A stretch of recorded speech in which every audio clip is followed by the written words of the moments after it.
नमस्कार दोस्तों, मैं कुणाल आपका स्वागत करता हूं। ये हमारी मध्यकालीन इतिहास के सीरीज का 22वां वीडियो है और आज का टॉपिक है जहांगीर। जहांगीर अकबर के पुत्र होने के साथ साथ अकबर के उत्तराधिकारी भी होते हैं, यानी कि अकबर के बाद मुग़ल बादशाह जहांगीर बनते हैं। जहांगीर का अन्य नाम सलीम भी है। आपने सलीम और अनारकली की प्रेम कहानियों को सुना होगा और इन्हीं को आधार बनाकर लोकाख्यान के विषय कला, साहित्य और सिनेमा जगत में इनकी चर्चाएं हमें मिलती है। तो आइए देखते हैं जहांगीर के बारे में, थोड़ा सा डिटेल से जानते हैं। जहांगीर में आगे बढ़ने से पहले थोड़ा सा पीछे से रिवीजन कर लेते हैं। मुग़ल वंश की शुरुआत बाबर से होती है, जिनका समयकाल 1526 से लेकर 1530 एडी के बीच में होता है। उसके बाद अगले बादशाह हुमायूं होते हैं, जिनका समयकाल 1530 से लेकर 1540 एडी के बीच में होता है। इसके बाद मुग़ल वंश में एक शून्य काल आता है, जो कि 15 वर्षों का होता है। इस बीच में शेर शाह अफ़गान शासक दिल्ली के गद्दी पर बैठता है, जिसका समयकाल 1540 से लेकर 1555 एडी के बीच में सूर्यवंश का शासन होता है, किंतु शेर शाह 1540 से लेकर 1545 एडी के बीच में शासन करता है। इसके बाद फिर से हुमायूं दिल्ली के गद्दी प्राप्त करता है और कुछ दिनों के बाद गद्दी प्राप्त करने के कुछ दिनों बाद इसकी मृत्यु हो जाती है। उसके बाद इसका पुत्र अकबर शासक बनता है, जो कि एक लंबे समय काल यानी कि लगभग 50 वर्षों तक शासन करता है, जो कि जिनका समयकाल 1556 से लेकर 1605 एडी के बीच में रहता है। अकबर के बाद इनके पुत्र जहांगीर शासक बनते हैं, जिनका समयकाल 1605 से लेकर 1627 एडी के बीच में रहता है। लगभग 22 वर्षों का समय काल रहता है। उसके बाद जहांगीर के बाद शाहजहां शासक बनता है, बादशाह बनता है, जिसका समयकाल 1628 से लेकर 1658 एडी के बीच में होता है। तो ये थोड़ा सा परिचय हुआ। आज हम इन दोनों के बारे में डिटेल अध्ययन करेंगे। अक्सर एक एग्जाम में प्रश्न पूछा जाता है कि जहांगीर मुग़ल काल के कितने नंबर के शासक हैं। तो आप लोग देखिए कि मुग़ल काल के 5वें हैं और मुग़ल वंश के चौथे हैं, क्योंकि अकबर हुमायूं बाबर हुमायूं अकबर 3 हुए, चौथे नंबर पर जहांगीर है। लेकिन मुग़ल काल के 5वें, क्योंकि बाबर हुमायूं शेर शाह अकबर और जहांगीर यानी कि 5वें हैं। तो थोड़ा सा इस पर कन्फ्यूज होने से अपने को बचाइएगा। आइए थोड़ा सा जहांगीर के बारे में परिचय लेते हैं। जहांगीर को अन्य नाम से सलीम के नाम से भी जाना जाता है। हमने बताया था कि पुत्र रत्न की कामना से अकबर ने नंगे पांव अपने चिश्ती सलीम चिश्ती के दरगाह में नंगे पांव गए थे और उन्हीं के आशीर्वाद से जहांगीर का जन्म हुआ था। इसलिए अपने गुरु के सम्मान में जहांगीर का अन्य नाम सलीम भी इन्होंने रखा था। 1605 एडी में अकबर के निधन के बाद जहांगीर बादशाह बनता है और 1605 से लेकर 1627 एडी के बीच में शासन करता है, लगभग 22 वर्षों का। अब जहांगीर को तोड़े तो जहां का मतलब होता है विश्व, गिर का मतलब होता है हासिल, प्राप्त, अधिकार कर लेना। टू सीज, टू ग्रैब यानी कि विश्व विजेता, कनकरर ऑफ द वर्ल्ड। जहांगीर का मतलब ये हुआ विश्व विजेता। जहांगीर को अकबर की विरासत मिली थी, लेकिन बहुत से मायने में अकबर के समान था, किंतु ये उतना उदार नहीं था जितना अकबर था। अकबर महान था, उदारता इसके अंदर थी, व्यवहारिकता इसके अंदर थी, जहाँ पर जहांगीर में इन सब चीज़ों का अभाव था। जहांगीर अकबर की जो नीतियाँ रही उन्हें कुछ हद तक आगे बढ़ाया। धर्म परिवर्तन को इसने नहीं रोका, यह धर्म परिवर्तन के पक्ष में था, किंतु हिंदुओं को छूट दी थी। अलग से कोई कर इन पर लगाया नहीं था, हिंदुओं के प्रति कोई भेदभाव नहीं रखा था। ठीक है। एक घटना होती है कि जब शासन संभालता 1605 एडी में, तो 1606 एडी में एक घटना होती है सिख के 5वें गुरु अर्जुन देव के साथ। अभी तक सिख धर्म को राजसत्ता और युद्ध से कोई संबंध नहीं था। गुरु नानक की जो परंपरा थी, निर्गुण परंपरा, उसी के आधार पर सिख पंथ यानी कि सिख धर्म की स्थापना हुई थी। ठीक है। लेकिन इनके 5वें गुरु अर्जुन देव लोगों के बीच में यानी कि 5वें गुरु तक करुणा और प्रेम, अर्जुन देव इनके जो भी पिछले वाले गुरु थे, जनता के बीच में करुणा और प्रेम बांटा करते थे। ठीक है। इनको राजसत्ता युद्ध से कोई संबंध नहीं था। लेकिन जहांगीर एक अविवेकपूर्ण निर्णय दिया कि आप लोग जनता के बीच में उपदेश देना बंद करें। ये एक अविवेकपूर्ण और दूरदर्शी निर्णय था। इस कारण से क्या हुआ कि अपने अर्जुन देव थे, इन सब चीज़ों को नहीं स्वीकारे और इनको पकड़ कर गिरफ्तार कर लिया गया अर्जुन देव को, और इनको फांसी दे दी गई। इस वजह से क्या हुआ, ये जो घटना है विद्वेष को दिखाता है। ठीक है। इस वजह से क्या हुआ कि ये जितने भी मुग़ल वंश थे वो सिखों से, आने वाले मुग़ल वंश के जो भी शासक थे और सिखों से बैर मोल लिया। ठीक है। फिर एक घटना होती है 1600 एडी में, ईस्ट इंडिया कंपनी भारत आ चुकी थी, लेकिन इससे पहले यूरोपीय, पुर्तगाली, डच और फ्रांसीसी भी आ चुके थे।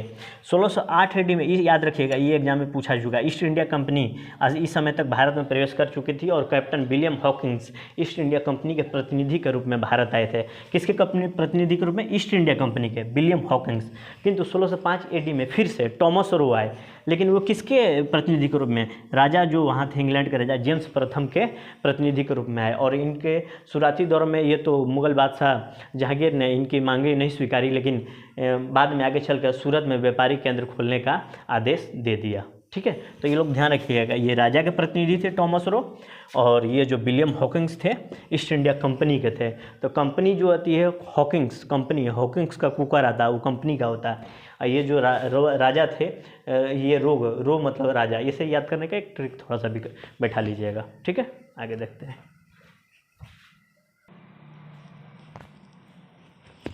जहांगीर के समय में 1611 एडी एक महत्वपूर्ण काल होता है, और यहाँ से नूरजहाँ जो पर्शियन राजकुमारी रहती है, इनके पति के मृत्यु के बाद, यानी कि नूरजहाँ एक विधवा रहती है, पति के मृत्यु के बाद जहांगीर ने विवाह कर लिया।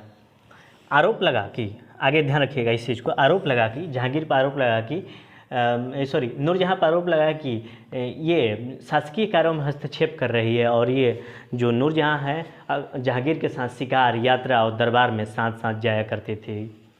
इसके बाद जहांगीर ज़्यादातर कार्य नूरजहाँ से पूछ कर किया करते थे, और नूरजहाँ के विरुद्ध में जाने के इनके पास कोई साहस नहीं था। जब ये 1605 से जब शासक बनते हैं, 1627 के बीच में एडी तक इनका शासन काल रहता है। उसके बाद 1605 से लेकर 1611 तक ये स्वयं शासन करते हैं। फिर 1611 से लेकर 1627 के बीच में इनका शासकीय कार्यों में नूरजहाँ का बहुत ज़्यादा हस्तक्षेप रहता है। लोग कोई कहते हैं, दरबारी लोग इसकी चर्चा करने लगते हैं कि ये नूरजहाँ हस्तक्षेप कर रही है, तो कुछ लोग कह रहे थे कि नूरजहाँ सहायता कर रही है। दो मत है, आप लोग जिसको स्वीकार करें। जहांगीर के भाई जितने भी थे, यानी कि अकबर के पुत्र थे, अधिक शराब पीने से इनकी मृत्यु हो गई थी, और जहांगीर आराम से शासक बन गया था। शाहजहाँ को अपने पिता के विरुद्ध, यानी कि जहांगीर के पुत्र का नाम शाहजहाँ, अभी मैं हम लोग खूब डिटेल में चर्चा करेंगे कौन किसका पुत्र था। शाहजहाँ को अपने पिता के विरुद्ध विद्रोह करना पड़ा। शाहजहाँ का आधार था कि पिता का स्वास्थ्य खराब है और नूरजहाँ शासकीय कार्यों में हस्तक्षेप कर रहे हैं। इन आधार पर विद्रोह किया, किंतु सफल नहीं रहा, और जहांगीर जब तक जीवित रहा तब तक शासक बना रहा। परंतु आगे आप देखेंगे कि जिसे आप पिता के साथ करेंगे, आपका भी पुत्र आपके साथ ही करेगा, ऐसा मतलब नियति कहता है, मतलब मान के चलते हैं। शाहजहाँ का जो पुत्र होता है औरंगजेब, शाहजहाँ को स्वास्थ्य का हवाला देकर कैदी बनाकर बंद कर देता है, और आगरा में बंद कर देता है जीवन के अंतिम क्षणों में। ठीक है, तो अभी सब डिटेल में पढ़ेंगे, बस थोड़ा सा कहानी एक बता देता हूँ, लिंक करने में आसानी होगी। अब थोड़ा जानते हैं जहांगीर के बारे में, थोड़ा सा इसका जन्म परिचय के बारे में। जन्म इसका 30 अगस्त 1659 एडी में होता है, और बचपन का नाम सलीम था। मैंने बताया ना कि सलीम चिश्ती के आशीर्वाद से अकबर को पुत्र रत्न प्राप्ति हुई थी, और अपने गुरु के सम्मान में अपने पुत्र का नाम सलीम रखा। इसका पूरा नाम, यानी जहांगीर का पूरा नाम नूरुद्दीन मोहम्मद जहांगीर बादशाह गाजी था। जब ये गद्दी पे बैठा तो इस नाम से बैठा था। इसके बाद आपने जानते हैं कि पिता का नाम अकबर, माता का नाम हरका बाई, और इसका राज्याभिषेक नवंबर 1605 एडी में हुआ था। और इसकी एक दरबार की नृत्यांगना थी अनारकली, आपने फिल्म मैंने पहले ही चर्चा किया था। इससे इसका प्रेम हो गया था। क्या सच है कोई नहीं जानता, इतिहास मतभेद का विषय है, मनभेद का नहीं। ठीक है, अनारकली से प्रेम हो गया, और इसी का मकबरा लाहौर में 1615 एडी में बना अनारकली का। ठीक है, आप लोग ध्यान रखिएगा। इसके बाद आप देखेंगे जहांगीर की पहली पत्नी का नाम, इसने 4 शादियाँ की थी, 4 नहीं 5 शादियाँ की थी, सॉरी। प्रथम पत्नी मान बाई थी, जिसका पुत्र था खुसरो, आप लोग ध्यान रखिएगा। उसके बाद द्वितीय पत्नी, ये सब नाम याद रखिएगा, मैं अभी डिटेल इसका लिंक जोड़ते जाऊंगा क्योंकि बहुत ज़रूरी है। द्वितीय पत्नी जगत गोसाई, इसके पुत्र का नाम खुर्रम, यही शाहजहाँ कहलाता है, खुर्रम का ही नाम था शाहजहाँ। तीसरा है तृतीय पत्नी रुखसाना बानो, जिसका पुत्र शहरयार था, शहरयार। चौथी पत्नी सलमा बानो, इसका लड़के का नाम था परवेज। और पांचवी पत्नी नूरजहाँ, और इसकी बेटी का नाम था लाडली बेगम। तो ये पहले पति से थी लाडली बेगम। ठीक है, आप लोग इतना ध्यान रखिएगा।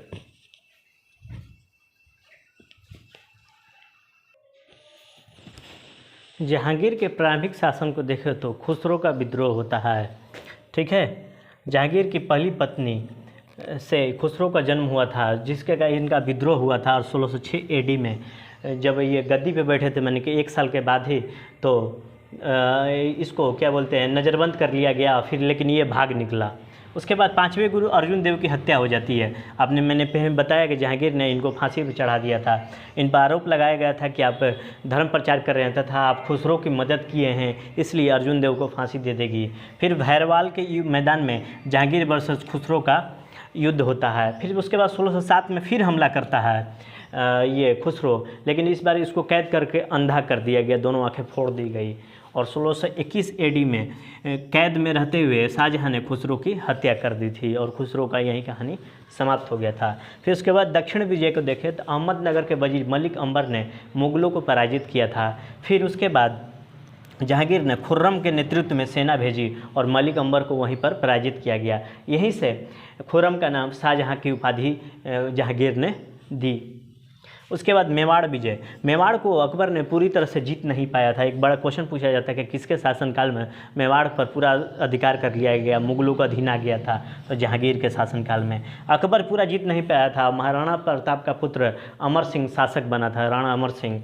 उसके बाद जहांगीर वर्सेस अमर सिंह ये युद्ध होता है। उसके बाद 1683 में खुर्रम ने यहाँ पर मेवाड़ में कत्लेआम मचाया था। उसके बाद संधि का प्रस्ताव रखा गया। ठीक है, तो संधि के प्रस्ताव के अंदर पिछले जो भी संधियाँ होती थी उसमें विवाह जैसे कार्यक्रम हुआ करते थे। पर क्या हुआ कि राणा ने मुगलों की अधीनता स्वीकार कर ली। यहाँ पर मुगलों की अधीनता पहली बार स्वीकार किया गया है जहांगीर के शासनकाल में।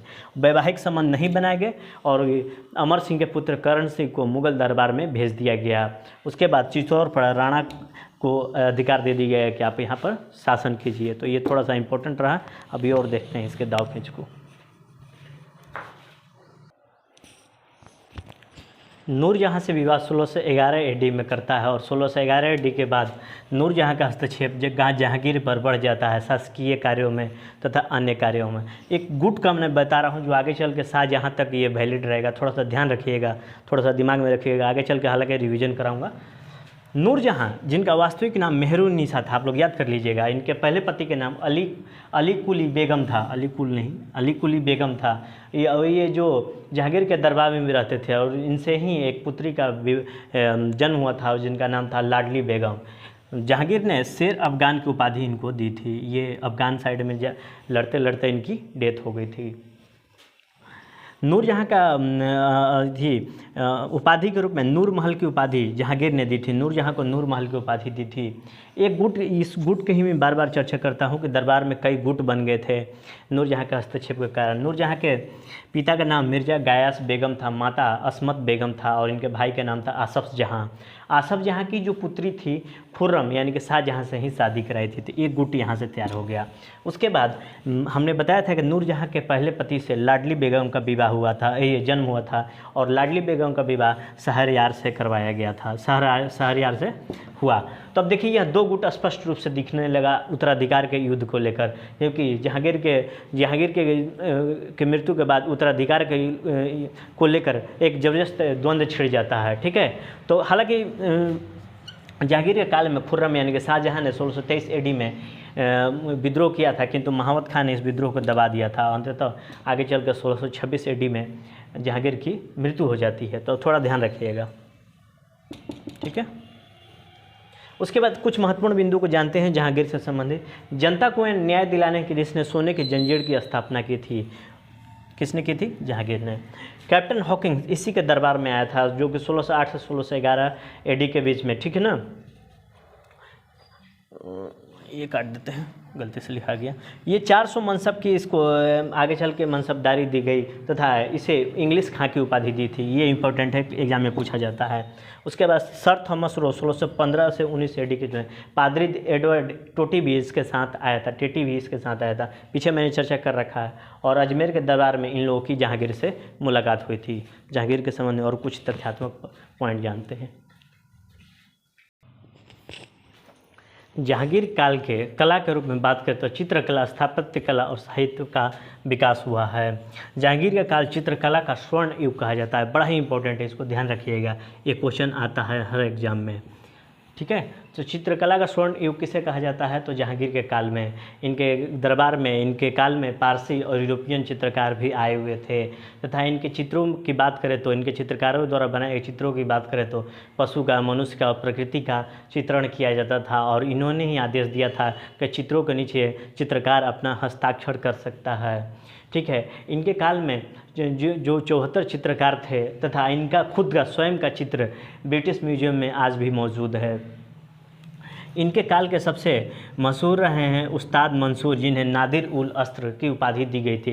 ये पक्षी विशेषज्ञ थे और पक्षियों का चित्र बनाया करते थे। इसके बाद अबुल हसन नादिर उल जमा की उपाधि इनको दी गई थी। ये व्यक्ति विशेष के चित्र बनाया करते थे, इसको ध्यान रखिएगा। इसके बाद नूरजहां ने इत्माद उल दौला, इनके पिता का अन्य नाम मिर्जा गयास बेग था, जो इनका अन्य नाम इत्माद उल दौला का मकबरा आगरा में बनवाया, जो कि सफ़ेद संगमरमर से बना हुआ पहला मकबरा है, जो कि पितुरा दुरा का प्रयोग किया गया, जहाँ पर नक्काशी तथा जाली वर्क तथा जड़ी का काम किया गया है।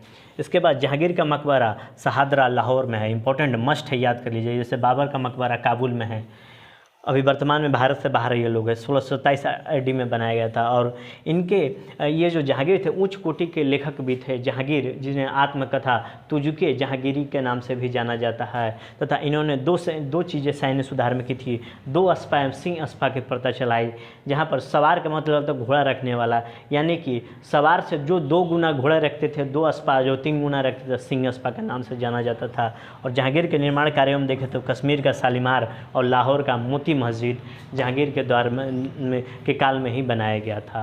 तो ये रहे अपने जहांगीर। कल हम लोग शाहजहां पढ़ेंगे क्योंकि वीडियो का लेंथ बड़ा हो जाएगा। तो ठीक है, तो आज भर के लिए इतना ही। आपके सहयोग के लिए धन्यवाद। नमस्कार, जय हिंद।